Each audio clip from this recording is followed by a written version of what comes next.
الصلاة والسلام عليك.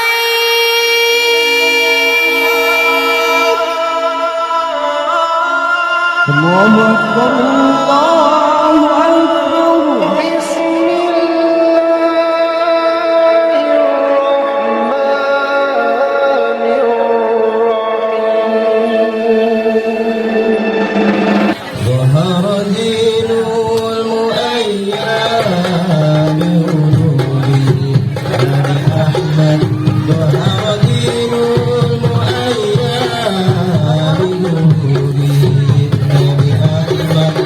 يا جلال محمد ذلك الفضل من الله.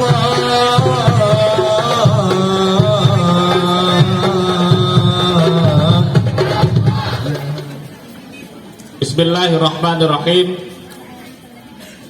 Assalamualaikum warahmatullahi wabarakatuh.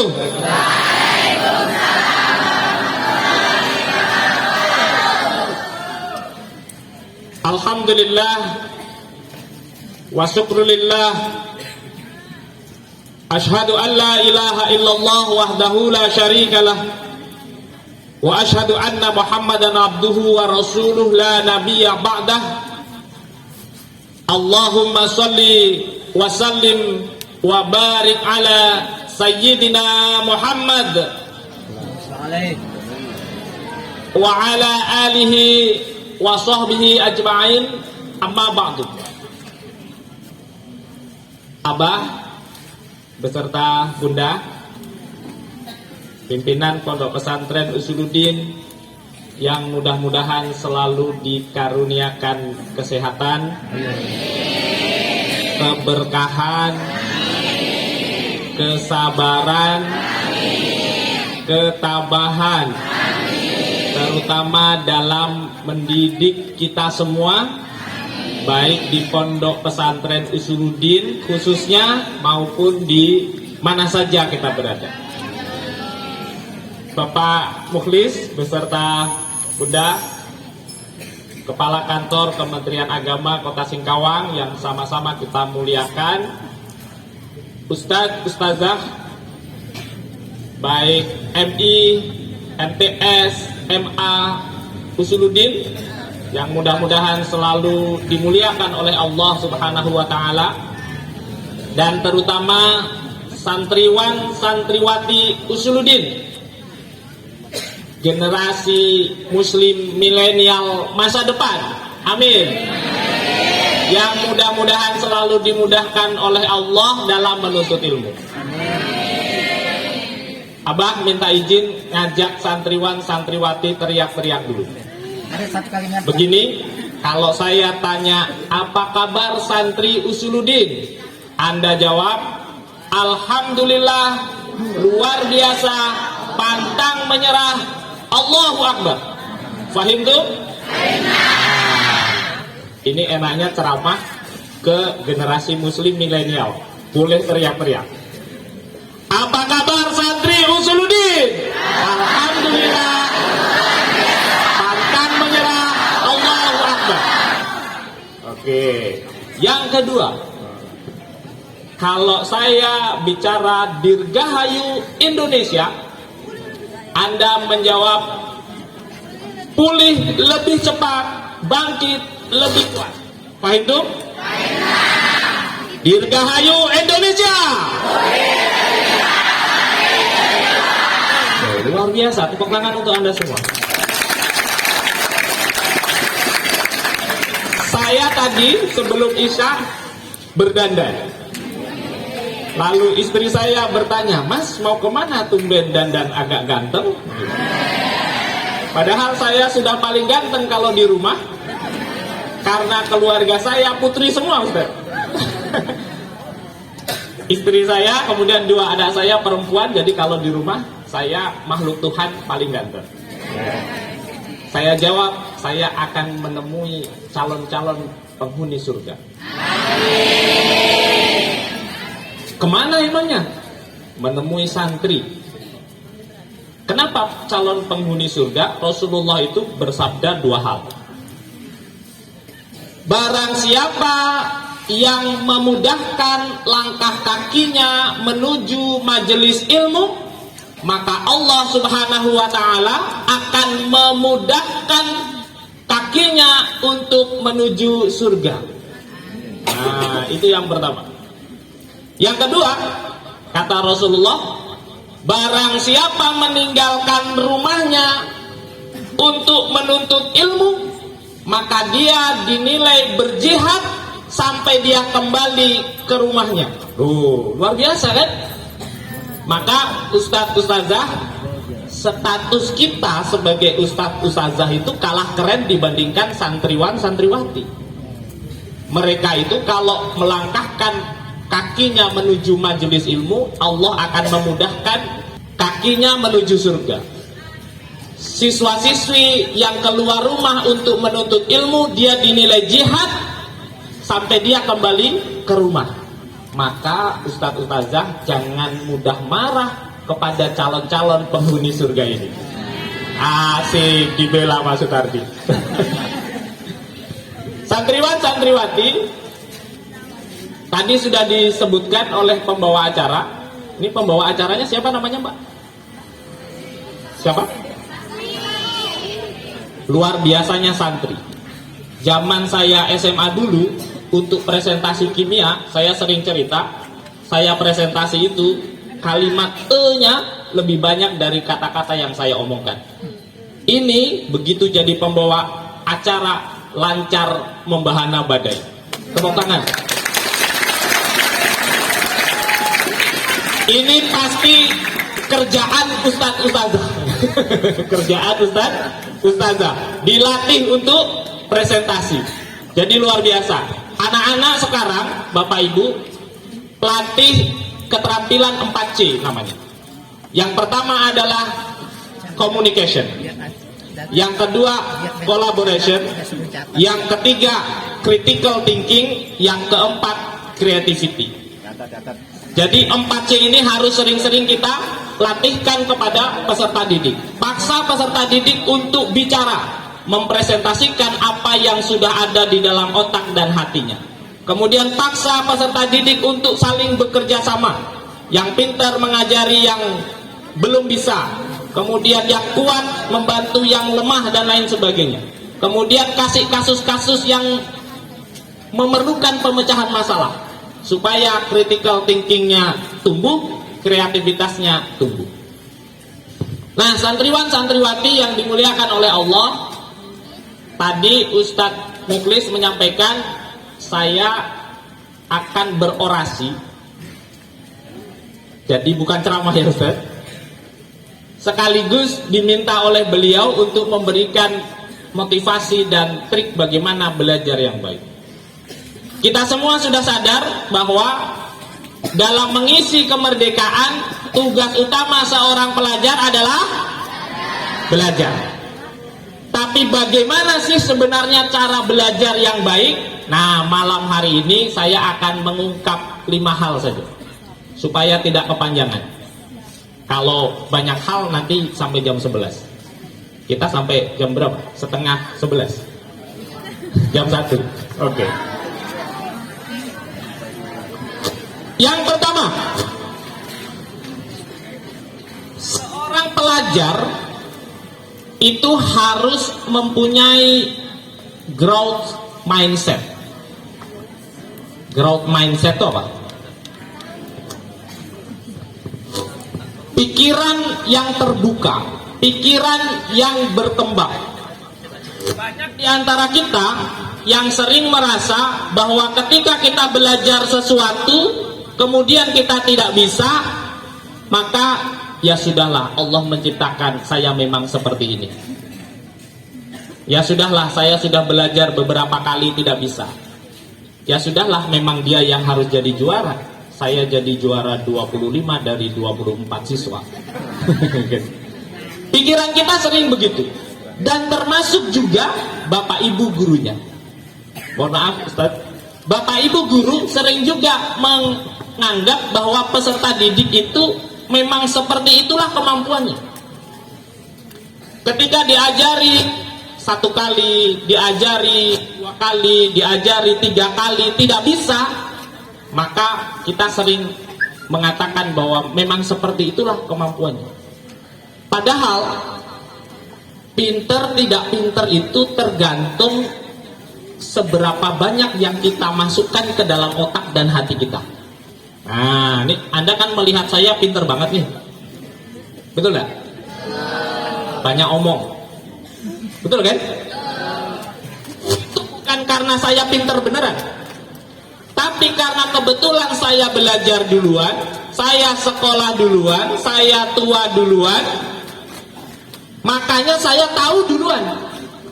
Itu saja bedanya. Nanti kalau Anda semua itu belajar lebih giat dari saya, belajar lebih giat dari Ustadz Ustazah, membaca lebih banyak dari Ustadz Ustazah, maka Anda akan jauh lebih pintar dari Ustadz Ustazah. Sehingga pinter tidak pinter itu tergantung seberapa banyak yang kita masukkan, data yang kita masukkan ke otak dan hati kita. Oleh karena itu, kuncinya adalah satu saja. Coba lagi. Apa? Coba lagi. Kunci sukses itu hanya satu. Apa tadi? Coba lagi. Manusia purba pertama bernama Maganthropus poliojavanicus. Begitu 2 menit kemudian hilang dari ingatan. Kuncinya apa? Coba lagi. Buka bukunya. Manusia pertama adalah Maganthropus poliojavanicus. 2 menit kemudian hilang lagi. Apa kuncinya? Coba lagi. Yang ketiga, manusia pertama adalah Maganthropus poliojavanicus. Nggak ingat lagi. Apa kuncinya? Sampai Allah menetapkan ilmu itu ke dalam otak dan hati kita. Saya ingat sebuah kisah seorang ulama menuntut ilmu. Ketika diajari oleh gurunya berkali-kali, dia tidak bisa. Datang lagi hari keesokan berikutnya, diajari lagi hal yang sama, begitu pulang dia tidak bisa lagi. Misalkan saya belajar ke seorang guru, oleh gurunya sudah diberitahu, Sutardi 1 tambah 1 2 ya. Baik Ustaz. Begitu keluar dari majelis ilmu itu, dia lupa lagi bahwa 1 tambah 1 itu 2. Hari berikutnya, Ustaz kemarin 1 tambah 1 berapa? 2 Sutardi. Oke, 2. Begitu keluar dari majelis ilmu, lupa lagi. Begitu seterusnya sampai akhirnya ulama itu putus asa. Kabur dia dari pondok. Di perjalanan hujan deras. Akhirnya dia berteduh di sebuah batu. Ada gundukan 2 begitu. Kemudian merenung. Ya Allah, betapa susahnya ilmu itu masuk ke dalam hati dan otakku. Dalam merenung itu, dia melihat tetesan air dari langit-langit goa. Dilihat, tes, diikuti dengan pandangan mata, ada batu di situ. Dilihat lagi, netes, tes, begitu. Pokoknya sudah seperti orang kurang kerjaan, karena apa? Putus asa, menuntut ilmu, nggak masuk-masuk. Lihat lagi, netes. Pada beberapa tetesan, Allah memberikan hidayah. Dia lihat ternyata bekas tetesan itu terjadi cekungan. Lalu dia berpikir, air ini lembut. Setiap hari menetesi batu yang keras setetes demi setetes. Kok dia bisa membuat batu yang keras menjadi cekung bekas tetesan itu? Maka pasti tetesan batu itu berlangsung sangat lama. Setetes demi setetes air yang lembut itu ternyata bisa membuat cekung batu yang keras. Lalu dia mengambil kesimpulan, oh menuntut ilmu saya kurang panjang. Balik lagi ke gurunya, tidak jadi kabur. Akhirnya dia menuntut ilmu sungguh-sungguh, sehingga di dalam ta'lim muta'alim itu salah satu syarat menuntut ilmu adalah masa belajarnya panjang. Tidak bisa begitu Anda langsung diberitahu langsung bisa. Kalau itu bisa berarti anugerah Allah Subhanahu wa ta'ala. Kunci yang pertama apa? Coba lagi. Kalau tidak bisa, coba lagi. Ustadz, saya ini termasuk orang yang membaca buku baru bisa paham kalau 4 kali. Maka jangan berhenti membaca buku sampai 5 kali. Ustadz, teman saya ini sehari-harinya dia orang kaya, makannya ikan kaleng, gitu kan? Otaknya cerdas karena proteinnya tinggi. Saya ini Ustadz, jangankan ikan kaleng, kalengnya saja tidak pernah dimasakin, ya? Tidak mungkin juga kan? Makanya saya harus belajar 10 kali. Dia 1 kali sudah bisa. Maka Anda yang harus belajar 10 kali itu jangan berhenti belajar sampai Anda baca 11 kali. Maka nanti Anda akan sama pinternya dengan yang baca 1 kali langsung bisa. Kunci pertama belajar itu coba. Kunci yang kedua adalah begitu Anda mendapatkan ilmu, segera upayakan ilmu itu pindah dari catatan ke otak dan hati kita. Ini ada kisah lagi. Seorang ulama juga.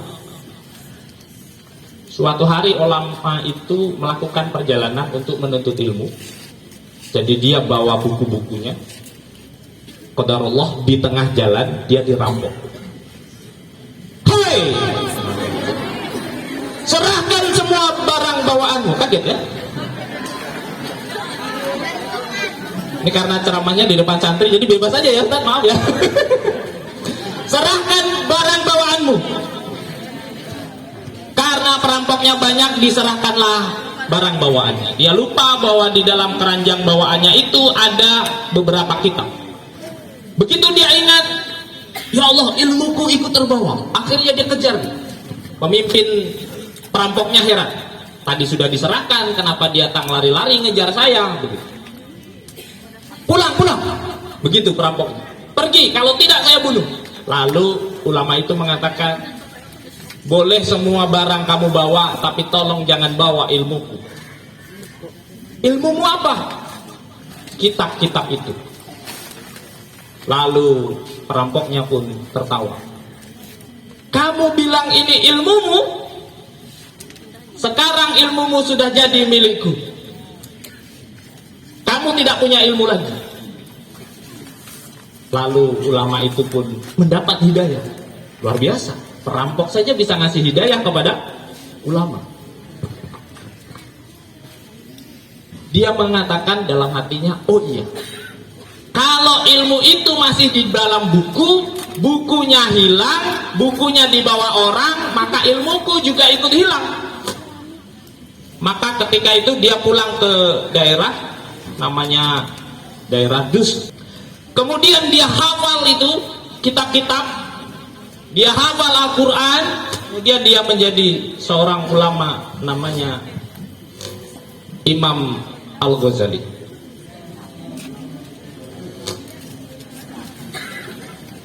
Ketika ilmu itu masih ada di dalam buku, ketika ilmu itu masih ada di dalam laptop, ketika ilmu itu masih di dalam kitab, maka itu bukan ilmu kita. Ilmu kita itu adalah apa yang ada di dalam hati dan otak kita. Maka cara kedua, setiap mendapatkan ilmu, segera pindahkan ilmu itu dari buku ke otak dan hati kita. Hafalkan, baca, latihan, begitu. Sehingga ketika nanti kita diminta untuk mengajarkan ilmu itu lagi, kita sudah menguasainya. Langkah kedua apa? Pindahkan ilmu yang ada di kitab, yang ada di laptop, yang ada di Android ke kepala dan hati kita.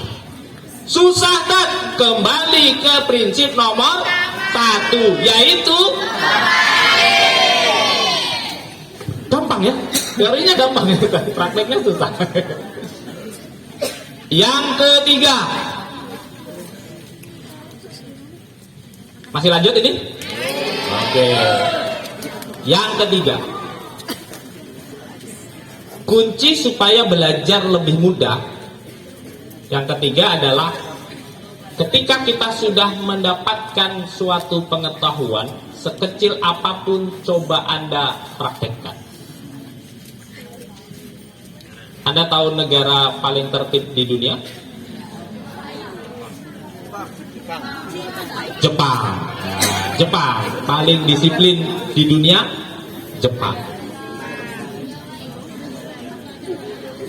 Kalau paling bersih, Singapura ya. Paling malas gerak jalan, Indonesia. Terkenal kemacetannya, Indonesia. Negara terbesar muslimnya, Indonesia. Bayangkan, yang punya semboyan kebersihan sebagian dari iman itu muslim atau ateis? Muslim. Tapi kenapa negara terbersih justru negara ateis? Karena pengetahuan mereka sejalan dengan amal mereka. Sementara kita seringnya pengetahuan kurang sejalan dengan amal. Contoh kecil, masih suka yang telat sholat subuh, Ustaz? Banyak. Banyak ya? Tapi insya Allah sholat semuanya. Kalau di luaran itu masih banyak yang tidak sholat. Padahal mereka sudah tahu bahwa bagi yang balik sholat 5 waktu itu wajib. Artinya pengetahuannya belum sesuai dengan tindakannya. Ya kan? Contoh kecil lagi, tidak ada siswa yang tidak tahu kalau disiplin itu penting. Betul? Tapi masih banyak yang tidak disiplin. Itu artinya pengetahuannya belum sesuai dengan tindakannya. Untuk mudah menuntut ilmu, setiap yang sudah Anda tahu, coba Anda amalkan.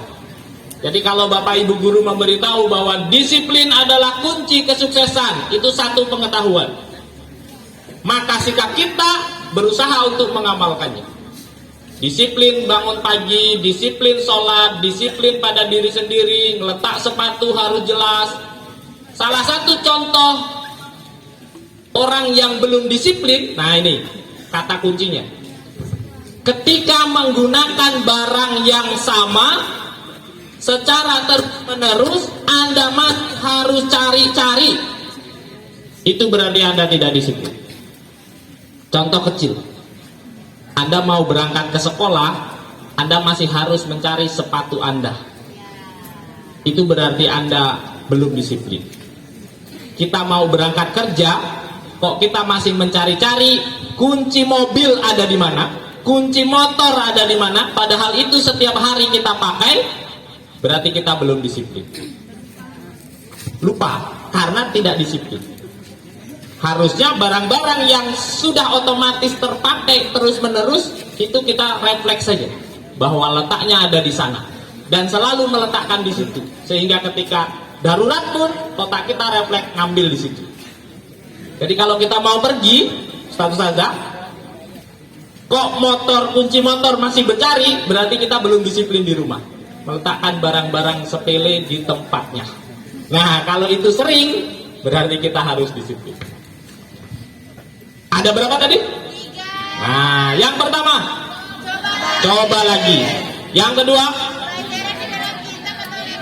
pindahkan ilmu yang masih di kitab ke hati dan otak kita. Yang ketiga, amalkan apa yang sudah menjadi pengetahuan. Oke. Yang keempat, yang keempat pakai bahasa semparuh. Don't kill your time by doing nothing. Apa artinya? Don't kill. Jangan bunuh your time, waktumu, by doing nothing, dengan tidak melakukan apapun. Apa? Jangan bunuh waktumu dengan tidak melakukan apapun. Santriwan santriwati, kalau kita mondok lalu kita hanya pindah tidur, rugi besar. Pindah tidur itu tadinya tidur di rumah, jadi tidur di pondok. Aktivitas yang kita lakukan di rumah hampir sama dengan aktivitas yang kita lakukan di pondok, itu rugi besar. Kenapa? Karena di rumah seringnya kita apa? Lalai. Di rumah seringnya kita nyantai. Kalau itu kita bawa ke pondok, rugi besar. Di pondok kerjaannya merenung, tidur. Yang ibu-ibu, putri maksudnya, merenung seperti menunggu suami pulang perang gitu ya, tiap pagi gitu. Yang laki-laki ketika bangun tidur slow motion. Slow motion itu gerakannya lambat, tidak segera, tidak efektif. Bahkan yang seharusnya Anda diminta untuk belajar tidak belajar, maka Anda rugi besar. Di pondok ini, mudah-mudahan saya terhindar dari menyampaikan apa yang tidak saya lakukan, karena saya bukan dari pondok, Ustaz. Tapi melihat pendidikan di pondok pesantren, saya yakin pondok pesantren adalah tempat terbaik untuk mengukir masa depan. Pondok pesantren itu insya Allah menjadi tempat terbaik. Menilai tempat terbaik atau tidak itu mudah saja sebenarnya. Kalau Anda meninggal di situ, Anda ridho tidak meninggal di situ. Kalau Anda meninggal di situ, kok Anda ridho, maka itu berarti tempat terbaik. Contoh, Anda, Mas, namanya siapa? Alif. Alif, andai kata dia, kamu lagi mondok, kok tiba-tiba Allah mentakdirkan Alif mati, kamu meninggal. Kamu pilih meninggal di Usuluddin atau di pasar? Di Usuluddin. Berarti Usuluddin itu tempat terbaik. Ngukurnya begitu. Kalau kamu meninggal di masjid dengan dibandingkan meninggal di kafe, kamu lebih ridho meninggal di masjid atau di kafe? Berarti masjid itu tempat terbaik. Begitu saja. Nah, apalagi kalau Anda keluar dari rumah dinilai jihad. Maka andai kata Anda menuntut ilmu, terus-menerus belajar, kemudian Anda meriang, kok Allah mentakdirkan Anda meninggal karena menghafal, Anda masuk surga. Tapi ada enggak begitu? Menghafal sampai kalau putus cinta malah ada. Ustaz, hati saya lagi kebakaran, begitu ada.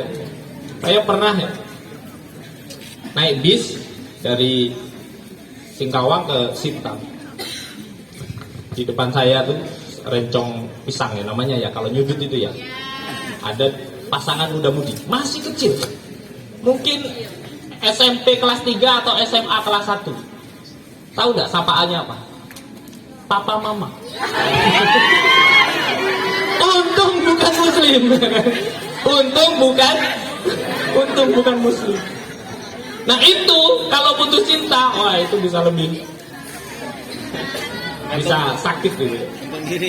Karena begitu majnun ya cintanya.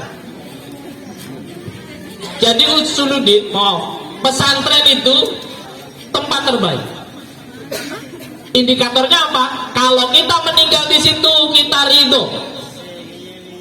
Kalau Allah takdirkan cabut nyawa kita di situ, kita sedang menuntut ilmu, kita ridho. Maka, nah ini dia. Maka jangan bunuh waktu kita untuk melakukan hal yang sia-sia. Apa yang sudah dijadwalkan, laksanakan. Apa yang sudah diprogramkan, lakukan. Kalau perlu, nambah seorang. Jam setengah 10 santriwan santriwati sudah boleh istirahat. Jam 10 harus tidur, bangun lagi jam setengah 4. Kalau perlu Anda bangun jam 3. Baca dulu. Nah begitu. Santriwan santriwati sekolah dari jam 7 sampai jam 3. Setelah jam 3 sholat, jangan tidur. Tidur habis asar ya, sakit nanti. Baca lagi, maka Anda akan menjadi generasi muslim milenial yang insya Allah ditakdirkan sukses oleh Allah Subhanahu wa Ta'ala. Kalau saya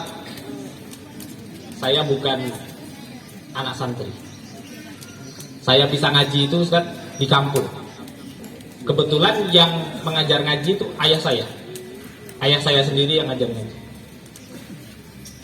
Dan di kampung itu kelas 2, kelas 3 SD lancar ngaji itu biasa.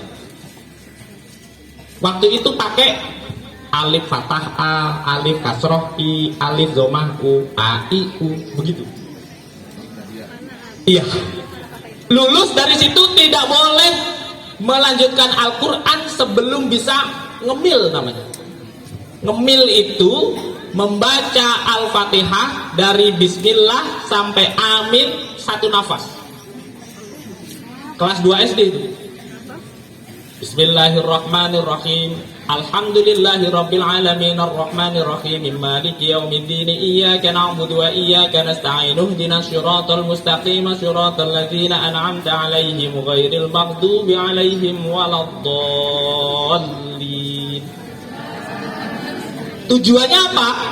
Kalau nanti jadi imam sholat 20 rakaat itu bisa lebih cepat. Tidak boleh ngaji Al-Quran kelas 2 atau kelas 3 SD sebelum lulus ujian itu. Di situ bisa berbulan-bulan. Hanya itu cara belajar di kampung-kampung. Waktu itu tahun 80 Ustaz. Anda masih di Lauhil Mahfuz itu. Ya, belum belum turun, masih di Lauhil Mahfuz. Anda menuntut ilmu dengan sangat sistematis. Ustadz-ustazahnya disiapkan oleh Abah untuk memandu kita. Maka manfaatkan. Don't kill your time by doing nothing. Jangan bunuh waktumu dengan tidak melakukan apapun. Yang terakhir, alhamdulillah, sudah jam 9:10. Yang pertama apa tadi? Coba lagi. Yang kedua, pindahkan ilmu-ilmu itu ke otak dan hati kita. Yang ketiga, amalkan apa yang sudah kita tahu. Yang keempat, don't kill your time by doing nothing. Yang kelima, bergaullah dengan orang yang benar. Kalau Anda ingin mencintai ilmu, bergaullah dengan orang-orang yang mencintai ilmu. Jangan sampai kemudian Anda berteman dengan orang yang tidak suka sekolah. Nah, maka nanti Anda akan ketularan tidak suka sekolah. Teman akan akan mempengaruhi pola pikir. Teman akan mempengaruhi akhlak kita. Maka pilihlah teman yang mencintai ilmu. Terakhir saya berpesan tadi yang ketiga, amalkan apa yang sudah kita tahu. Di Kementerian Agama itu sedang menggalakkan kata-kata ajaib. Apa? Kata-kata ajaib. Ada beberapa kata-kata yang harus dibiasakan untuk dilakukan oleh siswa-siswi madrasah. Nah, sekolah-sekolah keren sudah melakukan itu. Karena Usuluddin termasuk sekolah yang keren, kita akan coba. Yang pertama, kata-kata ajaib itu yang pertama, Assalamualaikum. Apa? Siswa-siswi kalau ketemu dengan ustadz-ustazahnya, maka biasakan sapa dengan Assalamualaikum. Dah? Yang kedua, terima kasih. Apa? Sedikit apapun yang dilakukan oleh orang lain terhadap kita, jangan lupa berterima kasih. Termasuk ketika Anda diberikan ilmu oleh ustadz-ustazah. Boleh dibiasakan di dalam kelas, ketika ustadz-ustazahnya selesai mengajar, silahkan dikomandoi. Ada satu siswa atau ketua kelasnya berhitung 3, 2, 1, lalu ucapkan makasih Ustadz. Bisa? Coba.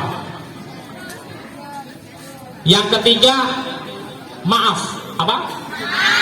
Maaf.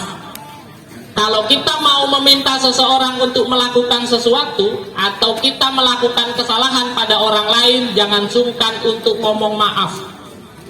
Dan maaf itu baik untuk jiwa, menurunkan ego. Anak saya itu kalau sedang berantem, kemudian tidak sengaja adiknya memukul mbaknya, kemudian saya katakan, ayo memukul mbaknya, bilang apa? Itu dia lebih memilih untuk berkaca-kaca, menahan tangis daripada mengatakan, Mbak, maaf ya. Maka mengatakan maaf perlu dibiasakan. Yang keempat, tolong. Nah, kalau meminta kawan melakukan sesuatu, maka awali dengan kata tolong. Tolong ambilkan ini, begitu. Jangan hai, ambilkan itu, gitu ya. Dibiasakan. Yang kelima, ada yang bisa dibantu. Nah, ini santriwan santriwati di Usuluddin kalau melihat ustadz-ustazahnya repot membawa kitab, membawa laptop, membawa infokus, tawarkan, ada yang bisa dibantu. Yang keenam, selamat. Nah, alhamdulillah di Usuluddin banner-banner ucapan selamat sudah biasa. Anda kalau melihat kawan Anda meraih sesuatu, jangan sungkan untuk memberikan ucapan selamat. Yang terakhir, menurut pendapat saya. Apa? Menurut pendapat saya. Jadi kalau Anda diskusi, latih jangan bersahut-sahutan.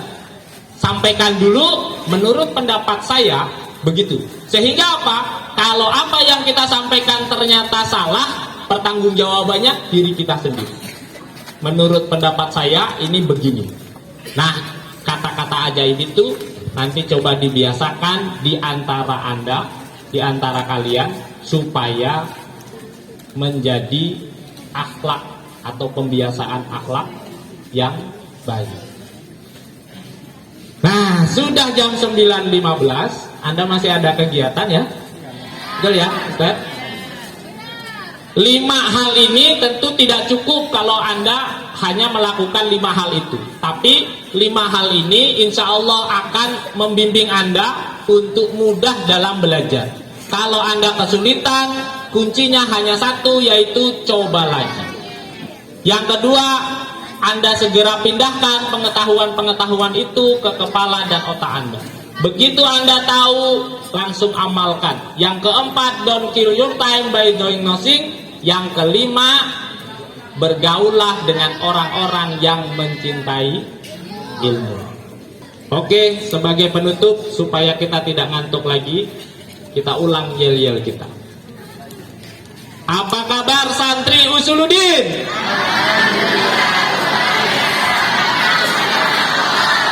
Oke, Dirgahayu Indonesia. Ada lagi Pak, santri juga.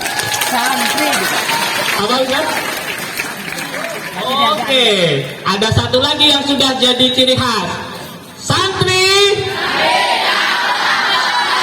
Santriwati. Oke, santriwati. Luar biasa ya. Sami'na wa atona. Kalau santri? Sama juga. Samina langsung juga. Luar biasa. Sami'na wa atona itu salah satu ucapan yang sering diucapkan oleh orang-orang beriman. Saya mendengar dan saya taat. Bukan sami'na wa asoina. Saya mendengar dan saya membangkang. Oke, begitu. Terima kasih. Mohon maaf Ustadz Ustazah menggarami air laut ya. Ini pondok pesantren, saya kira ilmu yang ada di sini sudah sangat luar biasa. Himne santri saja tadi isinya nasihat semua ya. Sehingga saya hanya menegaskan apa yang saya tahu. Mohon maaf jika ada yang tidak berkenan. Wallahul muwaffiq ila aqwamit thoriq. Assalamualaikum warahmatullahi wabarakatuh.